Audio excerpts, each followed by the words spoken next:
পানামনগর থেকে আমরা সোজা চলে গিয়েছিলাম সোনারগাঁয়ে জাদুঘর দেখতে। আর সোনারগাঁয়ে এই জমিদার বাড়িটি তো কম বেশি সবার চেনা। ভিতরে যেই দেখলাম এখানে বহু পুরনো অনেক জিনিস আছে। আর আমার তো সেকেলে জিনিস অনেক ভালো লাগে। আর কার কার ভালো লাগে অবশ্যই জানাবেন।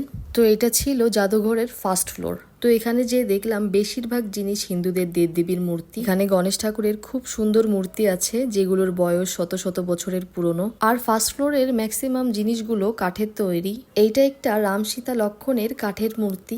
আর এইটা একটা কাঠের অনেক বড় হামানদিস্তা। জাদুঘরের খুব কম জিনিসেরই আমি ভিডিও করতে পেরেছি, কারণ হেঁটে হেঁটে এগুলো দেখতে আমার খুব কষ্ট হচ্ছিল, যেহেতু একদিনে অনেক হাঁটাহাঁটি পড়েছে। এখানে আরও আছে মা কালীর একটা বড় অর্ধভাঙা মূর্তি, মেবি এটা পাথরের তৈরি।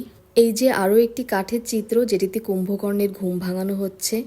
তো জাদুঘরের জিনিসগুলো দেখার সময় ভাবছিলাম এখনকার মানুষের রুচির তুলনায় 200-300 বছর আগে মানুষের রুচি অনেক ভালো ছিল।